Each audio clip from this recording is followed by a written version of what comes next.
tonight on Sports Saturday. It's time to get those hats on, sip your mint juleps, and saddle up, because we're coming your way with 15 minutes of sports. Wake up, Danica, because we're telling you how many more Bama players were drafted on day 3 of the NFL Draft. And where are all those undrafted players headed? I'm not certain of that. We have the answers. Plus, it's time to go racing at Talladega. Who was on the pole for the Geico 500? No, not him. Danica, are you paying attention now? Who knows? This guy's watching. So is this guy. Whoa! Why else would they be so excited? Are we on TV? No, but we are, and we're sliding into your living room like this. It's okay, because we're pretty as a picture. We'll quack you up. So stay still. We're firing out of the gates right now. That kid was super excited. Not excited, though, is Evan Mathis. The former Crimson Tide lineman is in a little bit of a feud with his head coach, Chip Kelly of the Eagles. Mathis has been on the trading block for some time now. Kelly commented that for 2 years, they've never had an offer for him. So Mathis offered a little no comment to the media, but his Twitter account offered a little bit of a vague jab at his head coach. Welcome into Sports Saturday. No vagueness here. We're going to be talking about sports for the next 15 minutes. And we start with the NFL. The draft wrapped up today in Chicago. The first Crimson Tide name to come off the board was Justin Fowler. The Crimson Tide fullback was selected in the 4th round by the Tennessee Titans. He was projected as a 5th round pick, so he went a little earlier than expected. He'll be right up the road in Nashville. Just 4 picks later, a big question mark was erased for Ari Kwanjo. There were conflicting reports about the health of his knees, but those reports didn't keep his hometown team, the Washington Redskins, from selecting him with the 112th pick of the draft. Hey, the Minnesota Vikings waited until the 7th and final round to grab Austin Shepard. The Crimson Tide guard was picked up with the 228th pick. His fiancée tweeted this, a rallying cry for the Vikes, a new one, Skull Tide, mixing the Vikings, Skull Vikes, which is what they say, and of course, Roll Tide, so it's pretty creative stuff there. Several picks later, defensive lineman Xavier Dixon heard his name called by the reigning Super Bowl champs, the New England Patriots. He was the Crimson Tide's 7th player picked in this year's draft. Now, just because you didn't hear your name called, that doesn't mean these guys don't get a chance. Here's a list of some of the undrafted free agent deals for Bama players. Congrats in order for all those guys. Their dream still alive to play in the NFL. So Alabama ends up with 7 players selected. That's down 1 from last year, still among the tops in the nation. And one of those guys is TJ Yeldon, who was picked in the 2nd round by the Jacksonville Jaguars on Friday night. He's expected to compete right away for playing time for the Jags. Not many people thought he'd be selected as early as he was, but Jacksonville was very high on him and came up to grab him. The Alabama running back pedigree may have helped.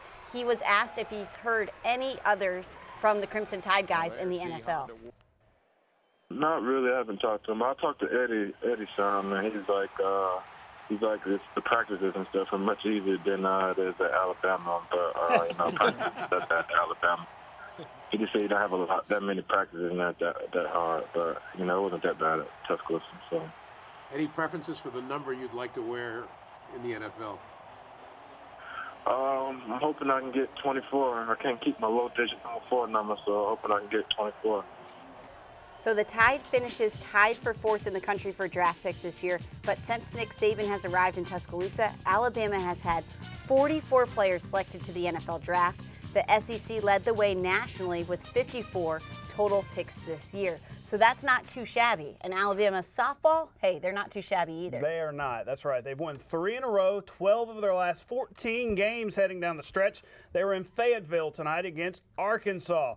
And why, you might ask, why do these piggies look blue? Well, being down 8 runs are going to do that to you. Here's how it happened. Marissa Home Runyon, our favorite player, doing her thing in the 4th inning. Tide exploded for 7 in the 4th to take control of this game. 1 inning later, here she is again. Bam! Home Runyon, another blast. Bama up big late in this game. They're going for a 40th win on the year. They're up 9-2 in the 6th inning. Be the 16th straight year, listen to this, Jen, of 40 or more wins for Pat Murphy and the Tide. 16 straight years. That's some coaching. To Alabama baseball, Mitch Gaspart's team trying to avoid the series sweep at the hands of 23-ranked Arkansas. Top of the third, 2 on for the Razorbacks, and Andrew Benintendi hits one out to right center, scores one. Hogs go on the board. Top of the 6th, Benintendi again. This time it's a solo shot, padding Arkansas's lead. Bama pitcher Jeffrey Bramblett threw 7 innings, allowing just 6 hits, but the Tide offense never got anything going, so they fell a final of 4-0. And with that, the Tide fall below 500. They have a doubleheader on Tuesday against Alabama A&M before next weekend's 3-game series in Auburn. So the struggle continues for the Crimson Tide. But hey, guess what? You don't have to struggle with your decision to stay with us. No, don't hit the struggle button, because we have more sports, including crucial high school baseball playoff games, 2 deciding game 3s. It's big time stuff. You want to stick around. Plus, we're going to go racing, Jen. The Xfinity Series results and the guy who finished on top in qualifying for the Sunday race. We got it all. Stay tuned. We'll be right back on Sports Saturday. And we're back with the Xfinity Series race at Talladega, the Winn-Dixie 300. This isn't how you want to race at Dega. Chase Elliott blows a tire and gets familiar with the wall. Later, it's the big one on lap 73. A huge mess brought out the caution flag. But in the end, it was Joey Logano beating out Brian Scott for the checkered flag. He wins that one. It's Logano's 2nd Xfinity Series win at Talladega, but he's never won a Sprint Cup race at the big track. That's right. He's going to have to make up some ground to do it tomorrow. He's starting in the 11th row. So who's going to start in the front row, you ask? Well, Casey Kane's right there, and he's going to be there. He clocked a speed of 193 miles per hour. He's going to start 2nd, but the man who's going to start number 1, he's in the victory lap of his career. It's Paint Boy, as they used to call him, Jeff Gordon. He was the fastest. He takes the pole. He explains what it means to start up front for this race, while Dale Jr., hey, he just wants to win.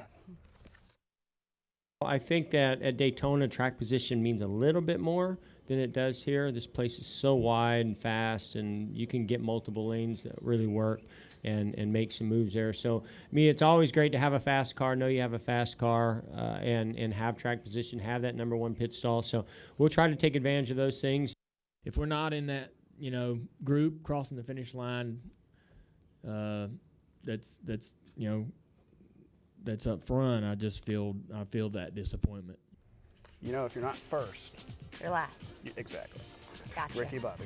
Talladega. That's how they're going to line up on Sunday. Gordon, Kane, Ryan Blaney, Dale Jr., and Jimmy Johnson. Hendrick really showing a lot of speed at the track today. Of course, we'll have highlights tomorrow on Sports Sunday. The white flag being waved in high school baseball as the season's quickly reaching its pinnacle. The guys are already in the 3rd round, and there were 2 critical game 3s today for a few local teams. Sipsey Valley and Oak Grove playing the rubber match of their 4A quarterfinal series. Sipsey Valley would strike first. Landon Davis hits a chopper to 3rd. Base runner Cody Mills is caught in a pickle. Oh my goodness, did you play this when you were younger? I did. Well, I was the guy who threw it over the guy's head. The catcher throws it away. Mills comes home to score. Bears go up 1-0. But once again, this game was a pitcher's duel as Blaine Smith gets Antonio Bostic to strike out.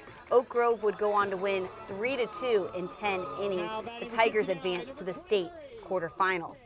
ACA hosting Gordo in Game 3 of their series. Patriots would lead early 6-2.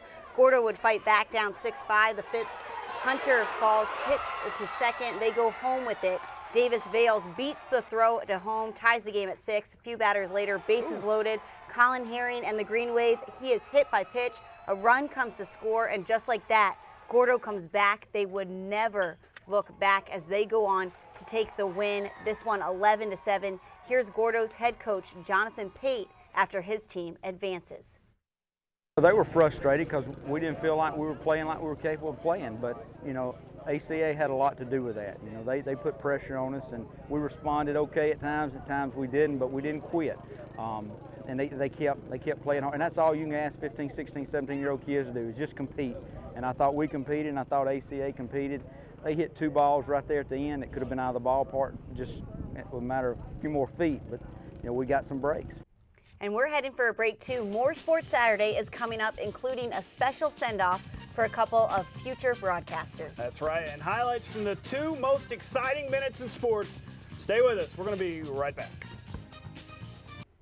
You know, turnabout is fair play, at least that's what they say. I made fun of the White Sox last week, so karma bit me today. This is my favorite team doing silly things.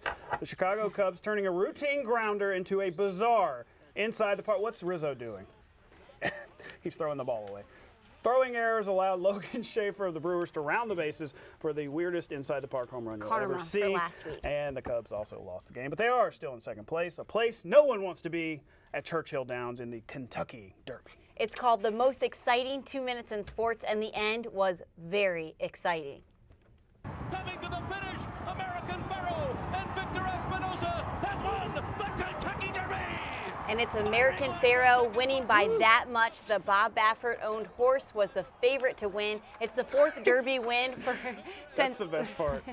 since 2002, and you have loved him since the beginning. Well, reaching the end of the race tonight are 2 young guys who we are very fond of here at WVUA, Scott Braswell and Brett Graber. That's right. They're graduates, and tonight we're sending them out by letting them close the show. So we're going to unmic. We're going to close the show on a different kind of derby. It's the Rubber Ducky Derby, guys. We're going to let you guys close this thing out. There you go. There's our mics. You guys put these on. And get ready to roll that VO. Well, BJ, I'll have to tell you, I know you're a huge Rubber Duck Derby fan. I am. It's as one you of know. my favorite things ever. So I'll have to tell you that it was today, but it was held in the Palmetto State, Greenville, South Carolina. Now, every year, thousands of community members adopt a duck for the event, which benefits local charities in the Greenville community. And look how nice they are. They got sunglasses on, just another day in the sun, beautiful day. There's nothing else I'd rather do on Sunday. I don't know about you, Brett, personally. Well, I know you and I, Scott, will be doing different things other than the Rubber Duck Derby in the future. But as you can see, it looked like a lot of fun out there with a lot of those kids playing with their rubber ducks. And that's a pretty big bathtub, I would think. It is too. I don't know how you really figure out who's in first or second or third. It's pretty tight. It's worse than the Kentucky Derby, I guess. Exactly. That's a big area for them to figure out who won in that competition. It's kind of tough. But we'd like to, both Scott and I would like to thank all the viewers out there that have been watching WVUA. Thanks, guys.